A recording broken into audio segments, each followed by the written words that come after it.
All right. So last year, a little over a year ago, we were greeted with horror watching the Ahmaud Arbery murder. I remember initially, if you'll recall, the prosecutor refused to charge. Also, subsequently, there were other prosecutors who refused to charge. And the only reason, potentially, that those people got charged is because the defense attorney of the father and son who murdered Ahmaud Arbery decided it would be a good idea to show the video. The video that the prosecutor had seen, the video that led the first prosecutor, to say that there was nothing to see here, that no one be charged. That very video, the next day, the Georgia Bureau of Investigation came and arrested those men. They are in jail where they sit right now, also the third accomplice. Also, recently, they arrested the prosecutor who declined to charge. If you recall what happened with George Floyd initially, the prosecutor declined to charge, said there was nothing to see here, sparking days of unrest. He was removed by a judge, and that led to a conviction. Matter of fact, not only a conviction, but a repudiation of that particular officer. You never saw so many policemen testifying against another policeman.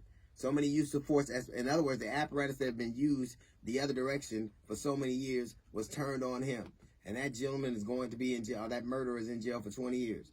If you look at what happened to Elijah, the young man in Aurora, the prosecutor originally declined to charge that case over and over and over and over again, where prosecutors see something and then they refuse to do anything about it, denying justice for those family and those people's loved ones.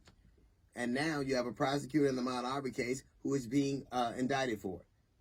And I think absolutely, if you now have seen a tape that was so heinous that it inspired the Georgia Bureau of Investigation to immediately come make arrests, that those men still sit in jail right now, you have done something criminal in my estimation, and you should be indicted. Also, the prosecutor who refused to indict George Floyd's killer, he too should face criminal charges.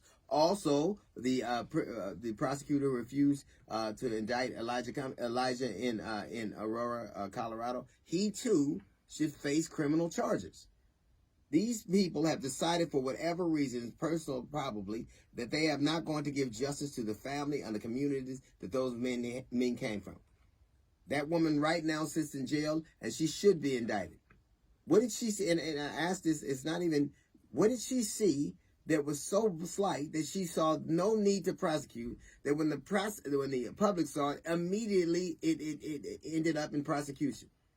If I see a thing and you see a thing and you say there's nothing to see here, and when the public sees it, it's so heinous that the Georgia Bureau of Investigation comes and immediately makes her arrest, and those three men sit in jail right now, followed by a prosecutor, then obviously she was trying to thwart justice. She was trying to deny justice.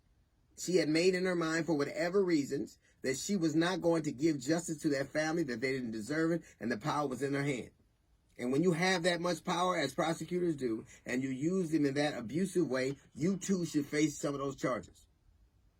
One of the reasons we have distrust in the judicial system, because there's such a nexus.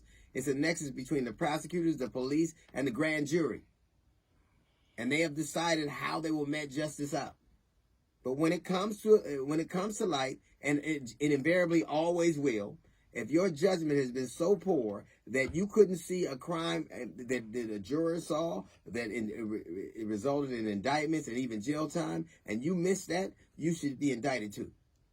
Because it has to stop where prosecutors kill something, even what happened with Breonna Taylor. I guarantee you somebody looking at that in an objective way would find reasons to prosecute. And if they find that and go forward, that prosecutor, Daniel Cameron, he should be prosecuted.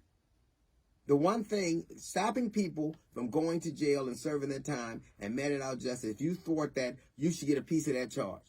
Because you are just as liable, you have just as much blood in your hands as the people who spilled it.